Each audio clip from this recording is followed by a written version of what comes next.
తిరిగి BCN news కి స్వాగతం. వైసీపీ అధినేత జగన్మోహన్ రెడ్డి ఆదేశాల మేరకు వైసీపీ పంచాయతీరాజ్ విభాగం బలోపేతమే లక్ష్యంగా ప్రతి ఒక్కరూ పనిచేయాలని party state coordinator Sajjala Ramakrishna Reddy పిలుపునిచ్చారు. తాడేపల్లిలోని వైసీపీ కేంద్ర కార్యాలయంలో పార్టీ పంచాయతీరాజ్ విభాగం రాష్ట్ర స్థాయి సమావేశం ఆ సంఘం రాష్ట్ర అధ్యక్షుడు వెన్నపూస రవీంద్రారెడ్డి అధ్యక్షతన నిర్వహించారు. ఈ సమావేశంలో ముఖ్య అతిథిగా పాల్గొన్న సజ్జల రామకృష్ణారెడ్డి పంచాయతీరాజ్ విభాగం రాష్ట్ర కమిటీ సభ్యులు, జిల్లా అసెంబ్లీ విభాగ అధ్యక్షులు, ఇతర ముఖ్య నాయకులకు పార్టీ పంచాయతీరాజ్ విభాగం చేపట్టాల్సిన కార్యాచరణపై దిశానిర్దేశం చేశారు.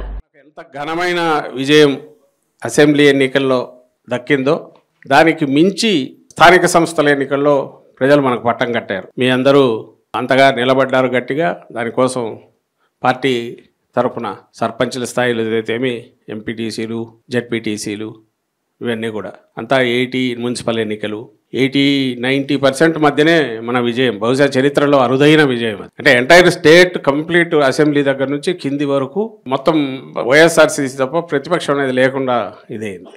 అయితే రకరకాల కారణాల వల్ల అదే మనకు ఇబ్బంది కూడా క్రియేట్ చేసింది. ఎందుకంటే మనమే ఎక్కువ ఎక్స్పోజర్, ఎక్కడ పోయినా మనమే ప్రాబ్లమ్స్ మీరే ఫేస్ చేయాల్సి వచ్చింది కింద.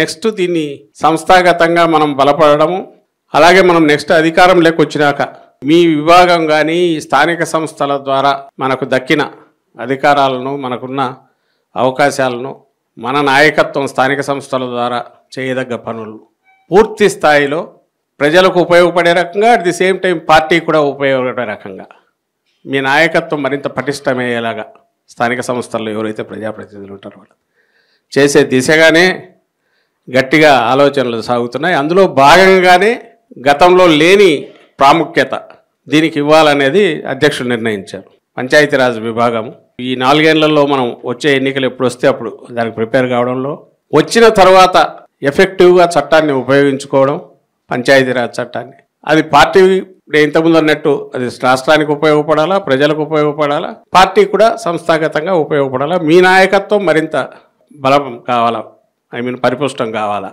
అటువైపు నుంచి ఎంత గట్టిగా తప్పుడు కేసులు పెట్టో, అక్రమంగా కేసులు పెట్టి వేధించి కక్ష సాధింపు చర్యలో ఈ రెడ్ బుక్ రాజ్యాంగం అని ఒకటి టైటిల్ తీసుకొని వాళ్ళు చేస్తున్నా నిరంకుశంగా ఇచ్చేసి వాళ్ళు ఎంత తోసే కొద్దీ అంత బలంగా తన్నుకొని పార్టీ కార్యకర్తలు, నాయకులు మొత్తం కలెక్టివ్గా ముందుకు రావడం. ఏదైతే సంవత్సరం తిరిగేసరికి ఈరోజు ఎన్నికలు జరిపినా, ఎప్పుడు జరిగినా ఏ రకమైన రిజల్ట్ వస్తాయనేది గోడ మీద రాసినట్టు స్పష్టంగా కనిపిస్తోంది. మళ్ళీ థంపింగ్ మెజారిటీతో జగన్మోహన్ రెడ్డి గారు మళ్ళీ ముఖ్యమంత్రి అవుతారనేది ఇట్స్ రైటింగ్ ఆన్ వాల్ అంటారు కదా, కళ్ళ ముందు కనపడుతుంది. అతను ఏది అమలు చేయాలనుకోని ముందు అనే ఆలోచన కూడా ఉన్నట్లేదు చంద్రబాబు నాయుడుకు ముందు నుంచి. అందుకోసమే ఎంత కావాలంటే అసాధ్యమైన హామీలన్నీ ఇచ్చారు. అమలు చేయాలనే ఆలోచన కూడా లేదు కాబట్టి అసలు ఇస్తున్నవి కూడా ఎందుకు ఇవ్వాలి అని అనుకున్నట్టున్నాడు, అనవసరం. బహుశా జగన్మోహన్ రెడ్డి గారి అనుభవం చూశాక ఏం చేసినా వీళ్ళు ఎన్నికల్లో అయితే ఓట్లు వేస్తారు లేదు గ్యారెంటీ టైపులో, ఆ మాత్రం కూడా ఎందుకు ఇవ్వాలనుకున్నట్టున్నాడు. నడుస్తున్న పథకాలు కూడా ఆపేశాడు.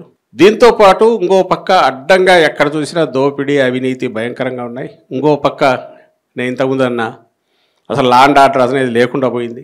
ప్రతిపక్షంగా ఉన్న మన మీద మొదలుపెట్టిన అటాక్స్, పోలీస్ మొత్తం వ్యవస్థను లొంగ తీసుకునో దాని ద్వారా మన మీద మొదలుపెట్టిన అటాక్స్, అణచివేత ఇప్పుడు సామాన్యుల మీద కూడా పోతుంది.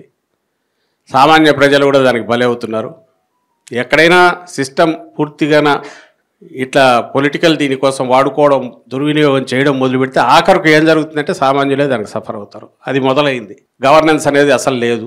ఇది చాలదని కృష్ణానది, అమరావతి దాన్ని 30,000-40,000 ఎకరాలు చాలవని ఇంకో 40,000 ఎకరాలు దానిల మీద పడుతున్నాడు. అసలు ఈ 1,00,000 ఎకరాలు రియల్ ఎస్టేట్ వ్యాపారం ఏం చేయాలనుకుంటున్నాడో తెలియట్లా. ఆ పేరుతో ఇప్పటికే సంవత్సరంలోనే మీరు అందరూ ఫాలో అయి ఉంటారు.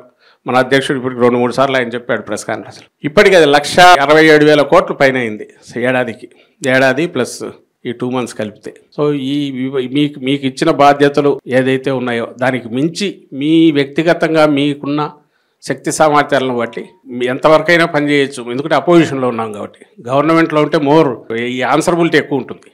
ఇప్పుడు ఉండేది పని చేయడానికి స్కోప్ ఎక్కువ ఉంటుంది. ప్రజల సమస్యలు పట్టించుకోవడం ద్వారా దాని మీద దృష్టి పెట్టాల్సిందిగా కోరుతూ, మరోసారి నేను చెప్పనవసరం లేకుండానే ఎక్కడికక్కడ కాన్ఫిడెన్స్ అది వచ్చేసింది. మన 1 yearలోనే ఆ కసి వచ్చింది. మళ్ళీ ఈసారి వచ్చేస్తాము, రావాలనేది కాకుండా వచ్చేస్తామని ఉన్నది. అట్లా వచ్చేస్తున్నామని తత్సారం ఇది కాకుండా రావడానికి అవసరమైన ఇదే ఉందో నేను ఇంతకుముందు చెప్పిన కార్యక్రమాల ద్వారా వీటి ద్వారా శక్తి సామర్థ్యాలను పూర్తిగా పార్టీ కోసం జగన్మోహన్ రెడ్డి గారిని మళ్ళీ ముఖ్యమంత్రిగా చేసుకోవడం కోసం వినియోగించాల్సి. అనకాపల్లి జిల్లాలో ఓ లారీ బీభత్సం సృష్టించింది. ఈ ఘటనలో 3 మృతి చెందగా పలువురికి గాయాలయ్యాయి. పరవాడ మండలం జాతీయ రహదారిపై లంకెలపాలెం కూడలి వద్ద సోమవారం రాత్రి కూడలి వద్ద సిగ్నల్ పడడంతో వాహనాలాగాయి.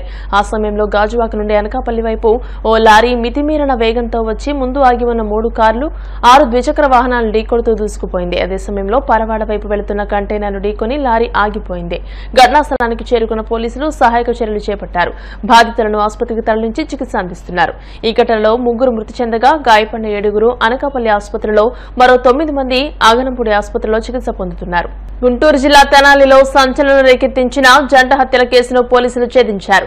పరిమి రోడ్డులో ఒంటరిగా ఉంటున్న వృద్ధ మహిళలు రాజేశ్వరి అంజమ్మలను అత్యంత దారుణంగా హత్య చేసిన కేసులో కీలక సూత్రధారి మారిసిపేటకు చెందిన ఇన్సూరెన్స్ ఏజెంట్ పెరవలి కుసుమకుమారిగా పోలీసులు నిర్ధారించారు. ఆటో డ్రైవర్ గోపి మరో మైనర్ బాలుడితో కలిసి పక్కా ప్రణాళికతోనే ఆమె ఈ ఘాతుకానికి పాల్పడినట్టు డీఎస్పీ జనార్దన్ రావు తెలియజేశారు. 3 టౌన్ పోలీస్ స్టేషన్లో ఆయన నిందితుల వివరాలు మీడియాకు తెలియజేశారు. వియ్యపురాళ్లైన రాజేశ్వరి అంజమ్మల వంటిపై ఉన్న బంగారం, నగదు కోసమే నిందితులు ఈ ఘాతుకానికి పాల్పడినట్టు ఆయన తెలియజేశారు. కేసును చాకచక్యంగా ఛేదించి నిందితులను అరెస్ట్ చేసిన 3 టౌన్ సీఐ రమేష్ బాబుతో పాటు సిబ్బందిని డీఎస్పీ అభినందించారు. 3వ పట్టణ పోలీస్ స్టేషన్ పరిధిలో 19 జూన్ 25న మధ్యాహ్నం 2 ఓల్డ్ ఏజ్ పీపుల్ ఇలాంటిగా ఇంట్లో 2 ఉంటారు. వియ్యపురాళ్ళు ఒకరికొకరు సహాయంగా ఇంట్లో ఉంటారు. వాళ్ళు హత్యగావింపబడ్డారనే దాని మీద మేము తెనాలి పోలీసులకు వచ్చిన కంప్లైంట్ మేరకు దర్యాప్తు చేయడం జరిగింది. ఈ కేసులో ముద్దాయిల్ని 22వ తారీఖు జూన్న కస్టడీలో తీసుకొని విచారించడం జరిగింది. అదే ఏరియాలో నివాసం ఉంటున్న ఈ ముద్దాయిలైన ఇల్లా గోపి, కుసుమ్ కుమారి వీళ్ళు ఈ చనిపోయిన వారు అక్కడ 40 సంవత్సరాలు బట్టి ఉంటున్నారు. వీళ్ళు కూడా అదే ఏరియాలో 25 సంవత్సరాలు బట్టి నివాసం ఉంటున్నారు. వీళ్ళకి ఆర్థిక బాధలు, అప్పులు ఉన్నాయి. అప్పుల్ని తీర్చడానికి సులువైన మార్గం ఏంటంటే ఒంటరి మహిళలు ఉంటారు, వాళ్ళు వృద్ధులు, ఎటువంటిగా ఎదుర్కోరు. వాళ్ళైతే ఈజీగా మనం ఆ బంగారం, మెళ్ళ గొలుసులు, చేతికి గాజులు, చెవిదిద్దులు ఇవన్నీ ఉండడం చూశారు ఆ ఏరియా వాళ్ళే కాబట్టి వారినైతే ఈజీగా మనం థెఫ్ట్ చేయొచ్చు అనే విషయం మీద వాళ్ళు ప్లాన్ చేసుకొని రెక్కీ చేసుకున్నారు. ఆ పెద్దారు 2 కూడా తీసుకెళ్లారు. తీసుకెళ్ళిన దాని వెంటనే ముద్దాయిలు 2 ఇంకో వెనకాల ఉన్న ముద్దాయిలు వెళ్ళి వాళ్ళు అటెంప్ట్ చేశారు. వాళ్ళు ఎదురు తిరిగారు. ఎదురు తిరిగే క్రమంలో అక్కడ ఉన్న అప్పడాల కంపెనీకి ఉన్న పాత సామాన్ల నుంచి ఒక కాటారాయి తీసి తల మీద కొట్టి ఆవిడని చంపేయడం జరిగింది. ఆవిడ మెల్ల గొలుసు కూడా తీసుకోవడం జరిగింది. 2 ఆవిడ చేతికి గాజులు ఉన్నాయి. ఆ గాజులు కూడా తీసుకొని వీళ్ళు ఎస్కేప్ అయిపోయారు. ఎస్కేప్ అయిపోయి ఇమీడియట్గా దాన్ని తాకట్టు పెట్టారు, డబ్బులు తీసుకున్నారు, అప్పులు తీర్చుకున్నారు. మాకు సీసీ ఫుటేజ్లో వచ్చిన వివరాలతో వాళ్ళని నిన్న అరెస్ట్ చేశాము. ఇందులో ఒక జొన్నాయిలు కూడా ఆటో ఉపయోగించి నేరంలో పాల్గొన్న వ్యక్తి, జొన్నాయిలు కూడా అంటే 17 సంవత్సరాల వయసు ఉన్న వ్యక్తి కూడా పాల్గొన్నాడు. అతన్ని కూడా బాల నేరస్తుల కోర్టులో పెట్టి వీళ్ళ 3 కూడా రిమాండ్ చేయడానికి ఈరోజు ప్రెస్ మీట్ పెట్టడం జరిగింది. ఈ ప్రెస్ మీట్లో ముఖ్యంగా ఇంపార్టెంట్గా చెప్పేది ఏంటంటే నేరస్తులు ఎవరు ఇంతకుముందు నేరాలు చేసిన వాళ్ళు కాదు, పాత ముద్దాయిలు కూడా కాదు. అవకాశం, బంగారం ధర పెరిగింది, వాళ్ళకున్న ఆర్థిక బాధలు, వీళ్ళు ఒంటరిగా ఉంటారు అని తెలిసిన వాళ్ళే ఈ హత్యలు చేశారు తప్పితే వీళ్ళు మీరు చెప్పినట్టుగా బందిపోటు దొంగలు కానీ ముఠా నాయకులు ఏం కాదు. తెనాలి పట్టణంలో ఉన్న అందరికి విజ్ఞప్తి చేసేది ఏంటంటే ఎవరిని నమ్మొద్దు, మీరు సీసీ కెమెరాలు ఏర్పాటు చేసుకోవాలి, అలారం సిస్టమ్ పెట్టుకోవాలి. మన ఇంటివైపు మన రోడ్లోనే మన పరిసరాల్లో ఉన్న వాళ్ళే కదా అని మీరు ఎవరిని కూడా తక్కువ అంచనా వేయొద్దు. వీళ్ళు అవకాశవాదం తీసుకొని దొంగతనాలు చేయడం, ఎదురు తిరిగితే చంపేయడం జరుగుతూ ఉంది. ఇది తప్పి ఈ కేసులో డిస్క్లోజర్ పెద్దగా మాకు అనిపించలేదు. మీరందరూ కూడా, వృద్ధులందరూ కూడా చక్కగా మీరు సీసీ కెమెరాలు పెట్టుకోవాలి, డోర్ లాక్ సిస్టమ్ పెట్టుకోవాలి. పరిచయస్తులు వచ్చినా కూడా 1కి 2 సార్లు క్వశ్చన్ చేయాలి. ఎన్నికల్లో ఇచ్చిన హామీలను అమలు చేయాలని డిమాండ్ చేస్తూ తెలంగాణ యాదవ్ సంఘం నేతలు వినూత్నంగా నిరసన తెలియజేశారు. హైదరాబాద్లోని కాంగ్రెస్ పార్టీ రాష్ట్ర కార్యాలయం గాంధీ భవన్ ముందు గొర్రెల మందతో ఆందోళన చేశారు. ఎన్నికల హామీలను వెంటనే అమలు చేయాలని కేబినెట్ లో యాదవ వర్గానికి ప్రాతినిధ్యం కల్పించాలని నినాదాలు చేశారు. పీసీసీ కార్యవర్గంలో యాదవులకు ప్రాధాన్యత తగ్గిందని ఈ సందర్భంగా నేతలు ఆరోపించారు. అనంతరం గొర్రెలను గాంధీ భవన్ లోపలికి పంపించేందుకు ప్రయత్నించగా భద్రతా సిబ్బంది అడ్డుకున్నారు. ఈ క్రమంలో పోలీసులు గొల్ల కురుమల నేతల మధ్య స్వల్ప వాగ్వాదం చోటు చేసుకుంది.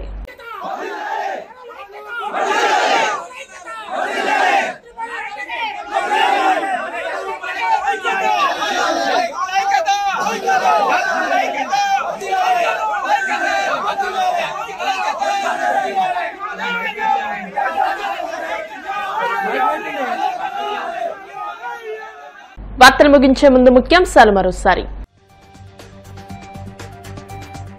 కూటమి ప్రభుత్వం అధికారంలోకి వచ్చాక ప్రజలు సుఖశాంతులతో ఉన్నారన్న మంత్రి లోకేష్. నియంత పాలన నుంచి ప్రజలకు నిజమైన స్వేచ్ఛ వచ్చిందని వ్యాఖ్య.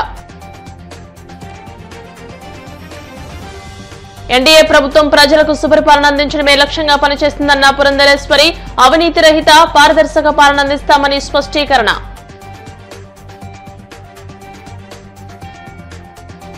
వైసీపీ పంచాయతీరాజ్ విభాగం బలోపేతమే లక్ష్యంగా ప్రతి ఒక్కరూ పనిచేయాలి. Party state coordinator Sajjala Ramakrishna Reddy పిలుపు.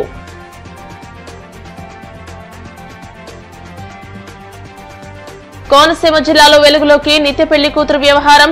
ఇప్పటి వరకు 12 పెళ్లిళ్లు చేసుకున్న నిత్య పెళ్లి కూతురుపై జిల్లా ఎస్పీకి బాధితుల ఫిర్యాదు.